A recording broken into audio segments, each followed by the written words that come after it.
Gazette du Togo, une vision sur l'actualité togolaise et sur le monde.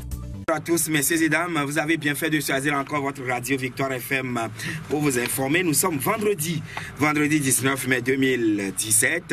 Au Dirtu, dernier numéro de la semaine, toute l'équipe est en place. C'est pour vous plonger au cœur des informations telles qu'elles se déroulent dans le pays. Vous comprendrez tout à l'heure. Alors, depuis hier, les parlementaires, disons les élus du peuple, ont encore entamé l'étude de la proposition de loi introduite par l'ANC ADI pour pouvoir se pencher sur les réformes constitutionnelles et institutionnelles. Qu'est-ce qui se fait? Est-ce qu'il y a espoir que cette fois-ci, cela va prospérer? Nous en débattons tout de suite avec Maître Isabelle Améganvi. Elle est la présidente du groupe parlementaire ANC et également deuxième vice-présidente de l'Alliance nationale pour le changement, parti de Jean-Pierre Fabre. Elle est déjà dans nos murs. Maître Isabelle Améganvi, bonjour. Bonjour. Merci d'accepter notre invitation de ce matin. Merci d'avoir pensé à m'inviter. Voilà, et nous allons la retrouver tout à l'heure dans la deuxième partie. Vous aurez droit à la parole sur le 22 21 80 99 92 02 80 63, ou bien si vous avez votre réseau WhatsApp qui marche bien, vous pouvez laisser les questions sur le 91 35 74 86 pour être en direct avec nous. Groupe parlementaire ANC. Alors je m'en vais tout de suite vous poser la question. Entre-temps, vous aviez introduit conjointement avec ADI une proposition de loi à l'Assemblée nationale, c'était l'année dernière en juin 2016. Alors, cette proposition était en étude, mais à un moment donné, c'était bloqué. Pourquoi? Merci beaucoup. En réalité, pour que vos auditeurs comprennent, parce que c'est le but de la manœuvre, comprennent ce qui se passe en ce qui concerne la mise en œuvre des réformes dans notre pays, il faut que j'explique un peu la procédure mise en place par le règlement intérieur de l'Assemblée nationale et qui permet de faire le travail législatif parlementaire. Et je dirais, je vous ai écouté hier en me rendant donc aux travaux de la commission des lois, puisque ça a eu lieu hier jeudi. Je vous ai écouté le matin lorsque vous faisiez le point avec monsieur Jacob Ahama, oui, justement de la situation de cette proposition de loi.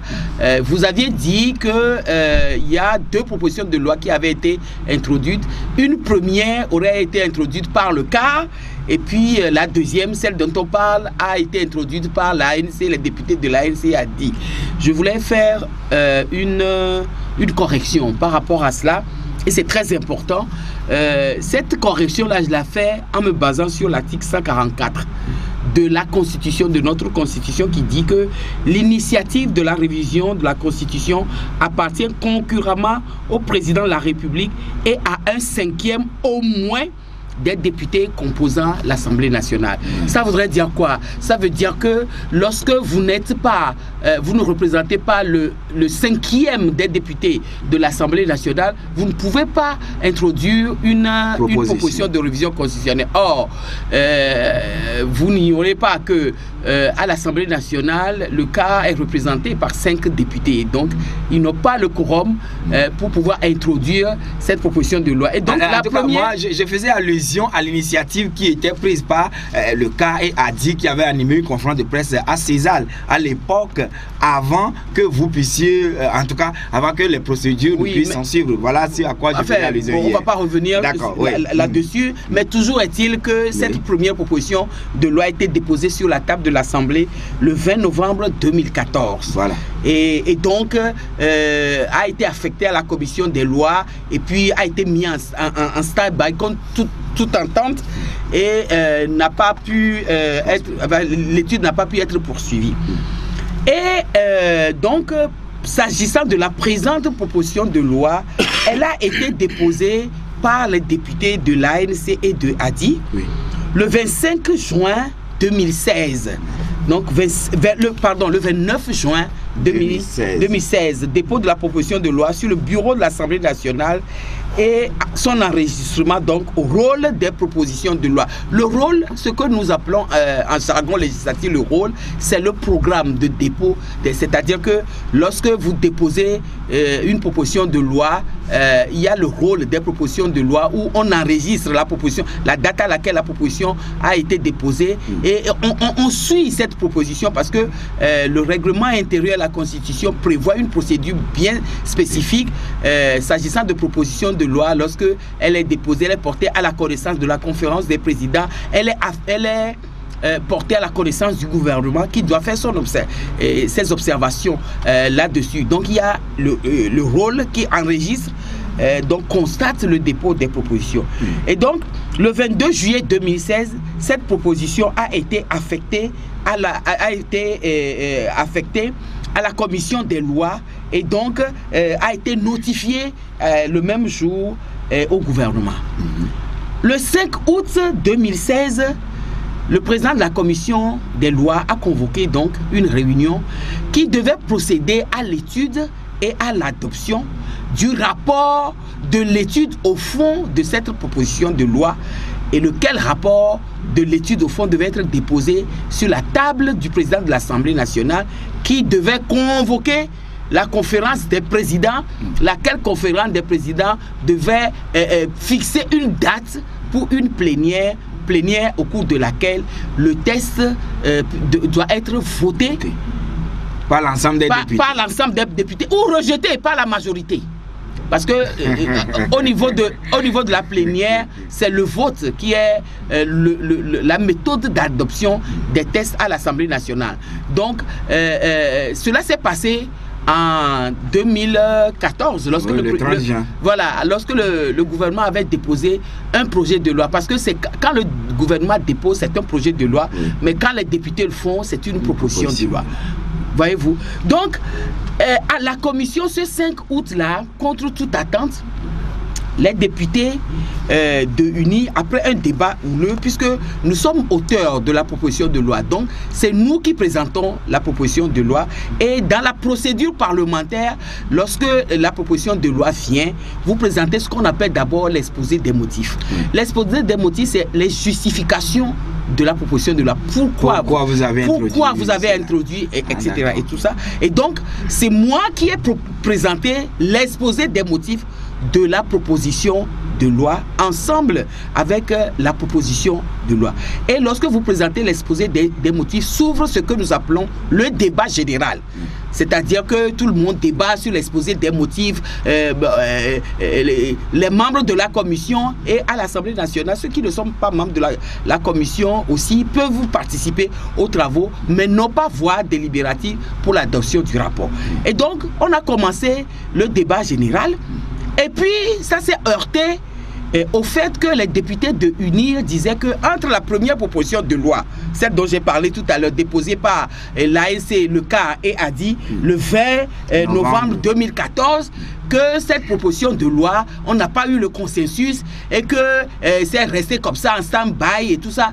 Pourquoi, n'ayant pas obtenu le consensus, nous redéposons encore une autre proposition de loi? Alors, mais nous leur avons expliqué que nous, chaque acte que nous posons à l'Assemblée nationale, nous le posons sous la base du règlement intérieur de l'Assemblée nationale et de la Constitution de la République. On le ferait à moins.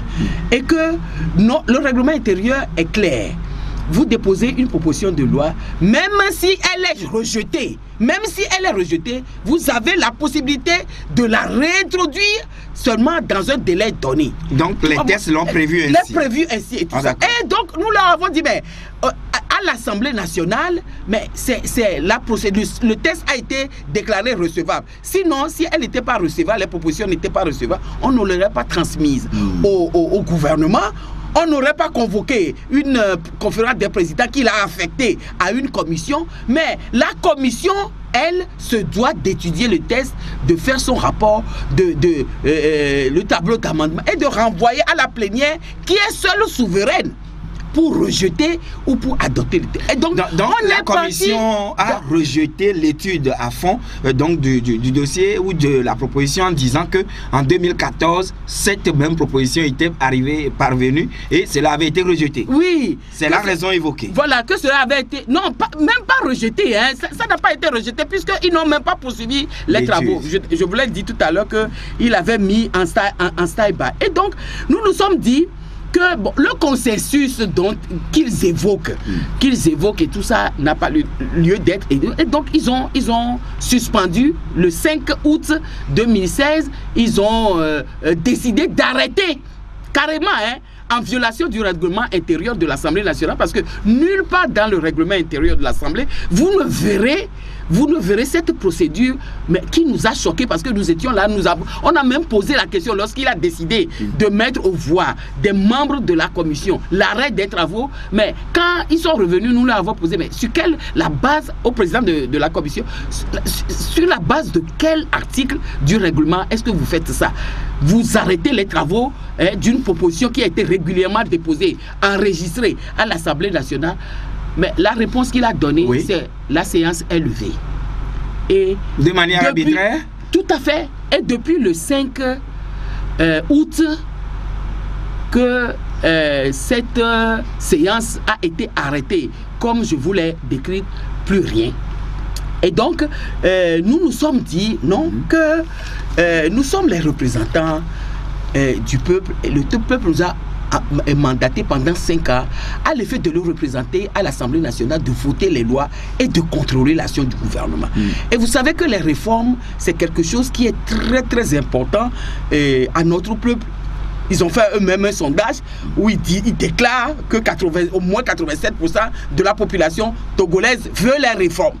Et donc, que nous ne pouvions pas rester là-bas les bras croisés face à un véritable coup de force à la procédure parlementaire et autres. Et donc, nous avons saisi la Cour constitutionnelle. La Cour constitutionnelle qui est l'institution régulatrice du fonctionnement de toutes les institutions de la République togolaise. Donc, elle veille au bon fonctionnement de toutes les institutions dans le pays. En principe, de toutes les institutions de la République, selon la loi organique créant la Cour constitutionnelle. Et donc, nous avons saisi la Cour constitutionnelle, mais à l'effet de lui poser la question... Au début de cette année, oui, tout à fait.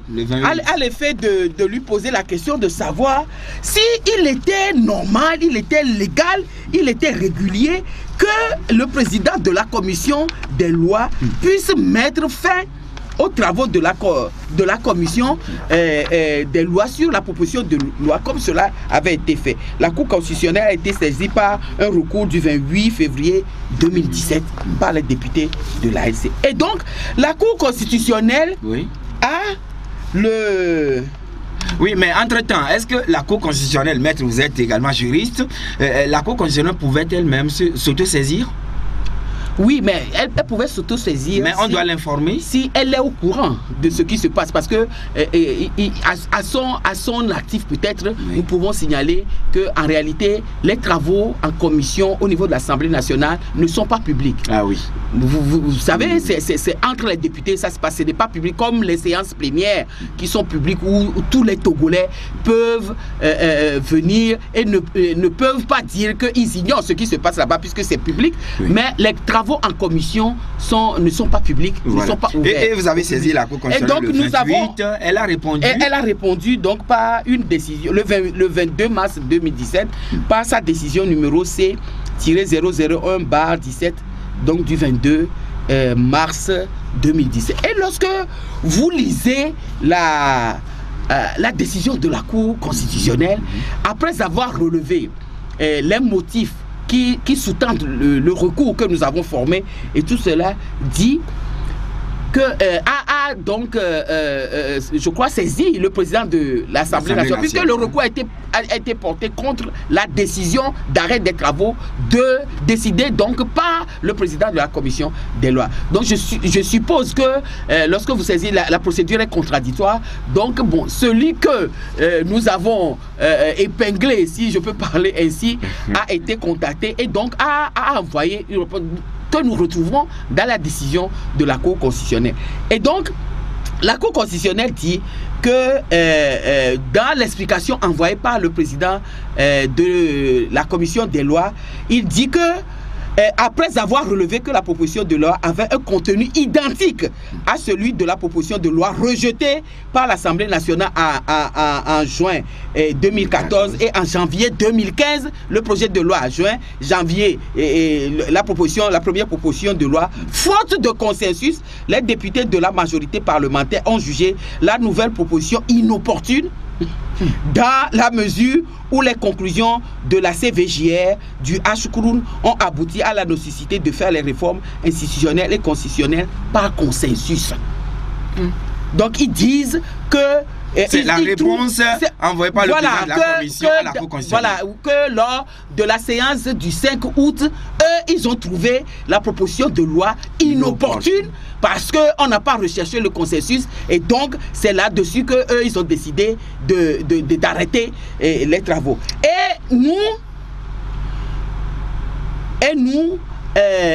avions dit, et c'est le même président de la commission des lois qui dit que nous avons dit que considère que le président de la commission des lois affirme que face à cette profonde divergence, puisque nous, notre point de vue, c'était que les auteurs de l'initiative que nous sommes avons estimé que les conditions de recevabilité de la proposition étant remplies, la procédure devrait suivre son cours. Que l'initiative de la proposition de loi n'étant qu'un rappel du gouvernement des engagements qu'il a pris à travers l'accord politique global. Que le H-Kroun n'a pas les prérogatives de l'Assemblée nationale pour voter des lois et que la recherche du consensus ne saurait être un préalable à l'examen par la commission de la proposition de loi à l'Assemblée nationale. Donc, c'est ce que voilà, vous avez dit. Voilà les deux points de vue qui avaient été développés que vous avez tous transmis à la Cour constitutionnelle.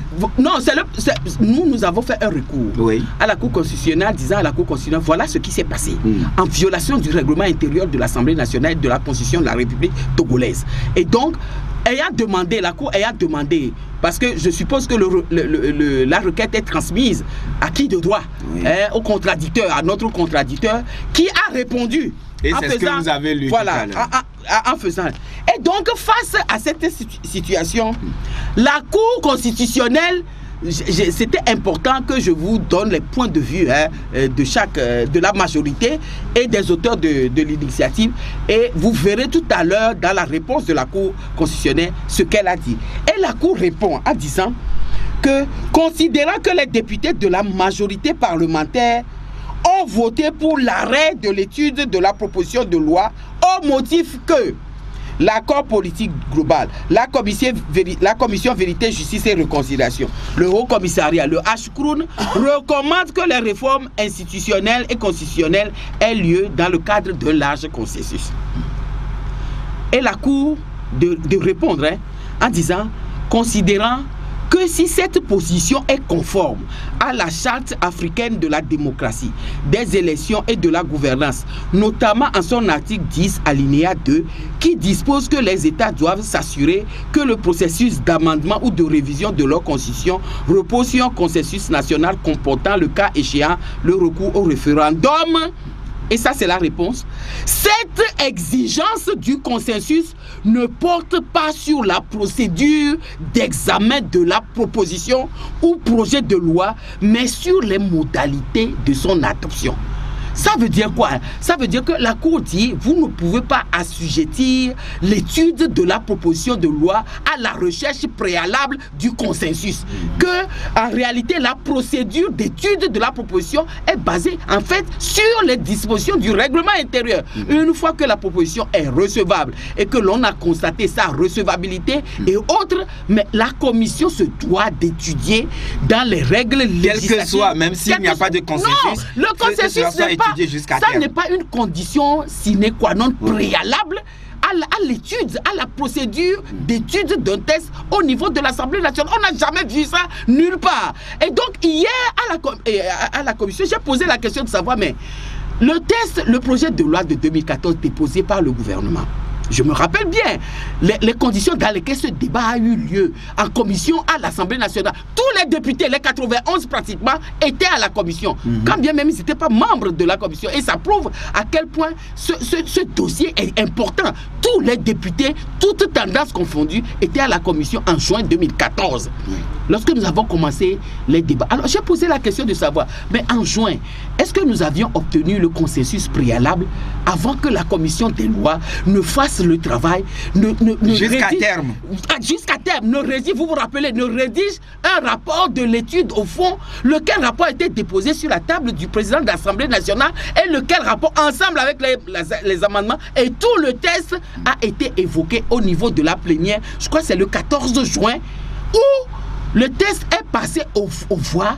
Et ce test a été rejeté par la majorité unie à l'Assemblée nationale. Et c'était le 30 juin 2014. Voilà. Et donc, la recherche du consensus ne peut pas être un préalable à l'étude par la commission. Oui, maintenant, donc, voilà, la Cour constitutionnelle vous a donné raison. Maintenant, attendez, c'est pas fini. Et la Cour constitutionnelle, lorsqu'elle a fait ce constat-là, en disant que le consensus ne peut pas être préalable à la procédure mise en place, dit en conséquence, la commission des lois doit adopter son rapport et le déposer sur le bureau de l'Assemblée nationale pour être soumis à l'Assemblée plénière. Et donc, voilà la décision soumis à l'Assemblée plénière. Et donc, autrement dit, votre proposition maintenant doit suivre le cheminement normal jusqu'à venir en plénière. Voilà. Et donc, c'est ce que dit la Cour constitutionnelle. Et donc, à la suite de cette décision de la Cour constitutionnelle, le président de la commission des lois n'a eu d'autre choix que de reconvoquer une réunion. Et c'est ce qui a été fait hier. C'est ce qui a été fait hier. Maintenant, quelle a été l'appréciation ou l'accueil réservé par la majorité à cette décision de la Cour constitutionnelle? Oui, vous étiez retrouvés hier. Oui, et c'est là où le bas blesse, où nous sommes, en fait, pas choqués, hein, parce que, bon, vous savez, avec tout ça, là, nous avons fini par avoir l'habitude, hein, lorsque... Et c'est Maître Apévon qui l'a bien dit, qu'il faut se lever de très bonne heure pour réveiller quelqu'un qui ne dort pas. Si une personne ne dort pas et que vous voulez le réveiller, vous ne pouvez pas imaginer toutes les peines du monde que vous pouvez avoir pour le réveiller. Parce que la personne ne dort pas et vous voulez le réveiller.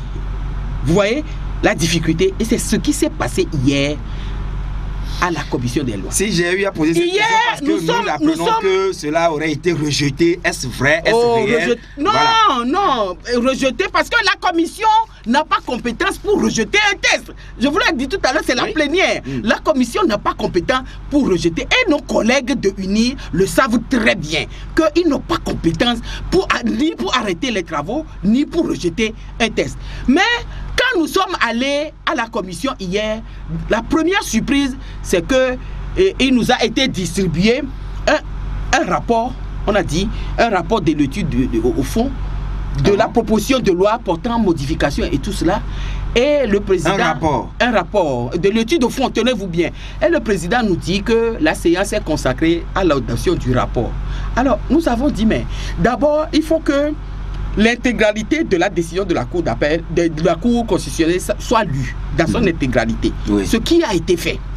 Donc, à la suite de ça, nous avons posé la question de savoir, mais le rapport de l'étude, quand est-ce que l'étude a été faite? Nous avons rappelé ce qui s'est passé le 5 et tout ça. Et que, est-ce que c'est le rapport, est-ce que c'est un rapport de l'étude au fond? Puisque la loi n'a pas été étudiée, puisque lorsque nous finissons le rapport, le débat général, nous tombons sur l'étude article par article. Mais vous aviez dit entre-temps que le président avait dit la séance est levée. Oui. Et donc, à l'époque, donc il n'y avait pas eu d'études. Article par article, ni quoi que ce soit de la proposition de loi. Oui, alors, et maintenant, le rapport vient nous lui disons, mais le rapport, qu'est-ce que ça veut dire? Quel est le contenu? Il dit non, que quand ils ont dit que c'était inopportun parce qu'on n'a pas eu le consensus. Et finalement, nous avons jeté un coup d'œil sur le rapport. En réalité, il s'agit d'un rapport de la séance.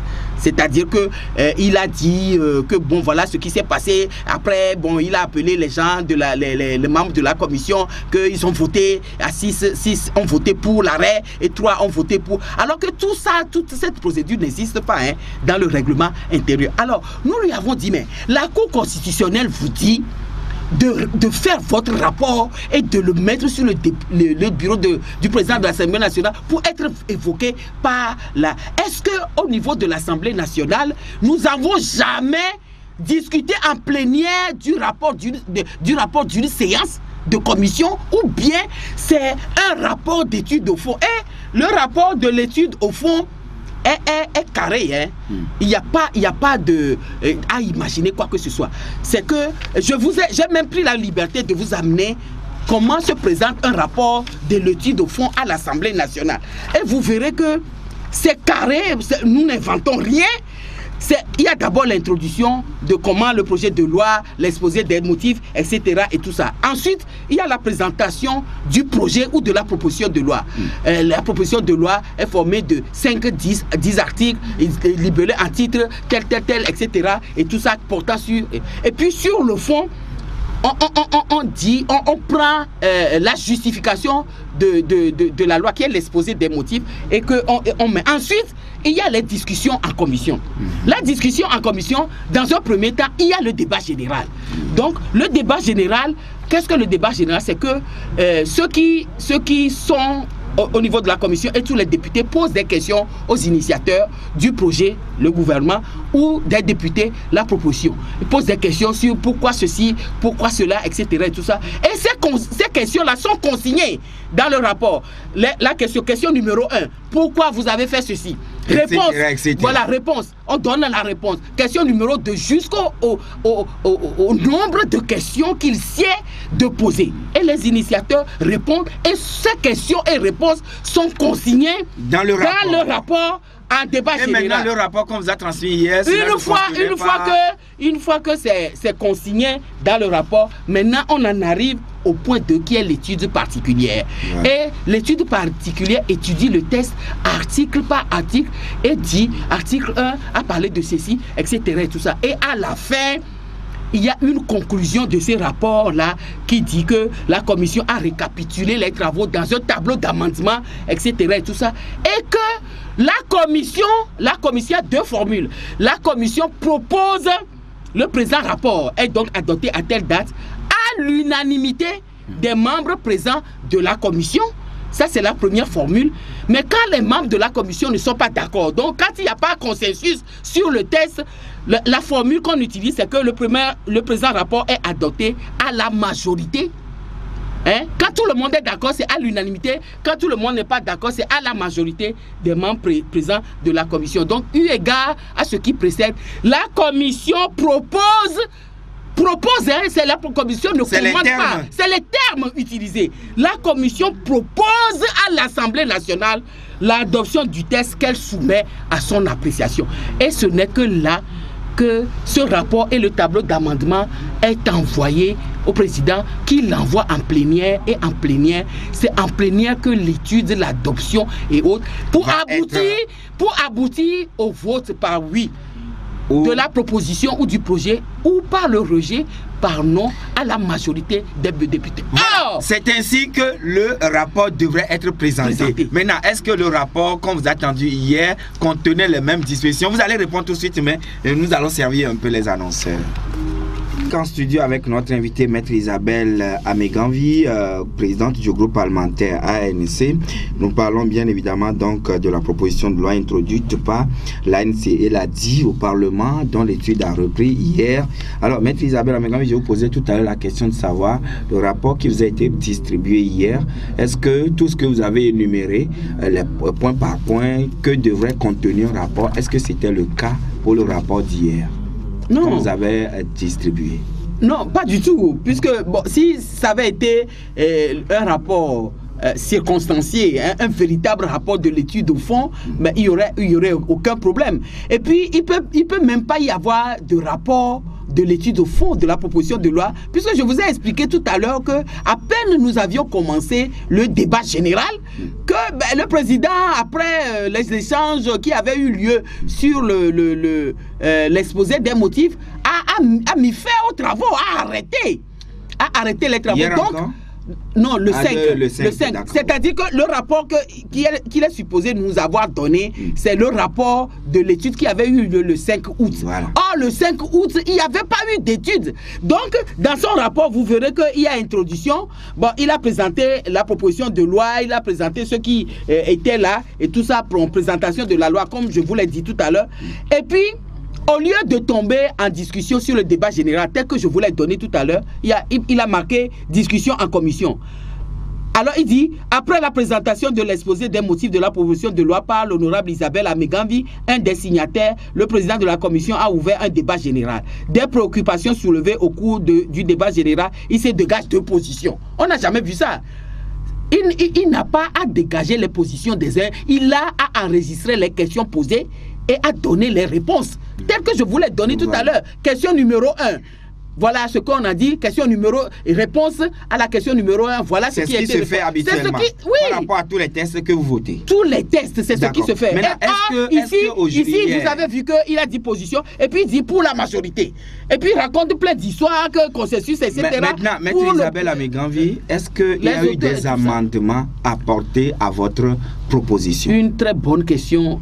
On voit bien que quand bien même vous n'êtes pas député, vous savez comment se passe le travail parlementaire. En réalité, s'il y avait eu étude véritablement de la proposition de loi, nous en viendrons à ce que vous avez appelé tout à l'heure les amendements. Et ces amendements-là, c'est la Constitution de la République togolaise et les règlements intérieurs qui donnent droit aux députés. Lorsque une proposition de loi est déposée et en étude en commission, ou un projet de loi est déposé en étude en commission, nous avons usé à plusieurs reprises de notre droit à l'amendement à un test, souvent envoyé par le gouvernement. Et donc, en principe, la commission devait reprendre l'étude de ce test-là. Bon, maintenant, si les députés de UNI ont des amendements à faire à la proposition de loi que nous avons déposée, il revient aux auteurs de la proposition d'accepter les amendements ou de refuser. Mais ce qui se passe, c'est qu'ils n'ont même pas ouvert l'étude de la proposition pour pouvoir même faire les amendements recommandés et tout ça avant d'arrêter les travaux. C'est de ça qu'il s'agit. Et moi, je dis que c'est un véritable coup de force parce qu'il n'y a pas d'autre mot pour qualifier ce qui se passe. Parce que le règlement intérieur et la Constitution de la République togolaise tracent la procédure à suivre en matière législative. Mais ce n'est pas le président de la commission des lois ou les membres de la commission des lois qui vont créer la procédure. Et donc c'est à cette procédure-là que la Cour constitutionnelle les a renvoyés. Et donc les amendements dont vous parlez là devaient être faits au cours de l'étude. Si moi je vous ai posé la question, c'est que certainement vous avez introduit une proposition. Oui. Maintenant au camp d'en face de faire aussi des amendements, soit disant que peut-être à tel article nous apportons ceci. Voilà l'esprit dans lequel moi je vous ai posé la question. Oui, mais c'est comme ça. Mais monsieur Joacin, oui, c'est la logique même. C'est-à-dire qu'on n'a même pas besoin d'être député. C'est une question de simple logique. Des gens proposent la rédaction de textes à une assemblée. Une assemblée qui est, je dirais, composée de plusieurs partis politiques, qui ne voient pas peut-être les choses de la même manière. C'est normal. Donc, un groupe propose un test. Bon, vous estimez que sur cet article-là, nous ne pensons pas comme cela. Et la Constitution et le règlement intérieur vous donnent la possibilité de proposer des amendements. Donc, c'est ce que nous faisons tous les jours et ils le savent bien. Donc, cela n'a pas été fait. Voilà, donc alors, vous proposez les amendements et le texte dit, la Constitution et le règlement intérieur disent qu'il revient à l'auteur du projet de loi ou de la proposition de loi d'accepter les amendements ou de les refuser. Maintenant, à défaut donc de ces amendements apportés, est-ce qu'il y a eu cet esprit qui se dégage selon lequel vous allez rentrer en discussion, en négociation pour le consensus? Oui, mais vous savez, le fameux consensus dont on parle, j'ai dit hier que c'est un nouveau terme que l'on utilise à tort et à travers dans notre pays cafoué pour justifier la mauvaise foi et le dilatoire. On brandit le consensus par-ci, le consensus par-là. Mais vous savez, pour ce test-là, ce que vous avez dit tout à l'heure, la proposition d'amendement, moi, à mon sens, c'est un consensus. c'est la recherche du consensus. Lorsque la Constitution offre la possibilité à des députés qui ne sont pas auteurs d'une proposition de loi de déposer des amendements, comment est-ce que vous pouvez analyser ça? C'est-à-dire que aujourd'hui, si les députés de UNI proposaient quelque chose et tout cela, mais c'est sur cette base vous allez discuter.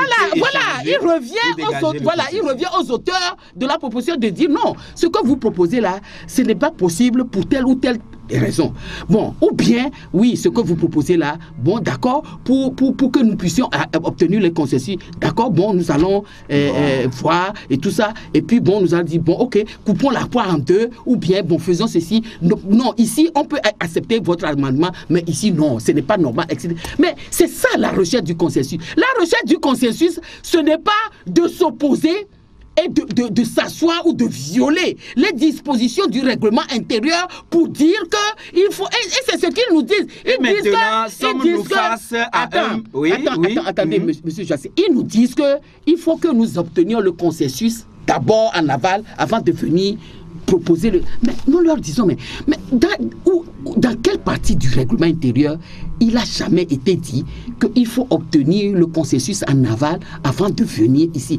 Est-ce que nous sommes à l'Assemblée nationale ou nous sommes dans une foire? Non, vous êtes dans un dialogue politique? Mais je ne sais pas. Peut-être, puisque les questions sont hautement politiques, voilà pourquoi il dit cela, peut-être. Oui, mais ils ont été mandatés pour voter les lois et contrôler l'action du gouvernement. Hein. Et ici, nous sommes en train de parler du vote d'une loi, fut-elle constitutionnelle. Et ça, la Constitution nous permet aussi de le faire. Ils ont eu à le faire en une nuit. En une nuit, le RPT dans ce pays, vous savez ce qui s'est passé. Je ne reviens plus en 2016, je ne peux pas revenir. Alors là, Maître Isabelle Ameganvi, qu'ils nous disent aujourd'hui qu'ils n'ont pas la possibilité. Est-ce qu'ils avaient obtenu le consensus la fois quand ils avaient fait le coup d'État constitutionnel, cette nuit-là, où ils ont transformé un ministre en président de l'Assemblée, Oui, à l'époque, l'Assemblée n'était pas très plurielle comme aujourd'hui. Mais Maître Isabelle Ameganvi, face à tout ce qui s'était passé hier, sommes-nous face à un blocage, un nouveau blocage encore par rapport à l'étude de cette loi, ou bien quelle sera la suite? Dans tous les cas, ce que moi je peux dire, c'est que la réunion a été terminée en queue de poisson, parce que, vous savez, nous tous, députés, nous savons que ce que nous sommes en train de dire à l'aune de la décision de la Cour constitutionnelle est la réalité. Les députés de UNI ne peuvent pas mettre fin à la procédure prévue par le règlement intérieur et autres. Et donc, le président a levé la séance et nous nous sommes séparés en queue de poisson. Donc, nous attendons de voir. Dans tous les cas, nous avons pris sur nous, parce qu'il s'agit d'un engagement pris dans l'APG de réaliser les réformes que le peuple togolais attend de tous ses voeux, et nous n'aurons pas de sommeil, nous n'aurons pas de repos tant que ces réformes-là ne seront pas réalisées. Et donc, nous disons qu'il y a toujours match. Il y a toujours match au niveau de la commission de loi à l'Assemblée nationale. Jacques, vous avez une question à nous poser, Jacques? Oui. Et la question.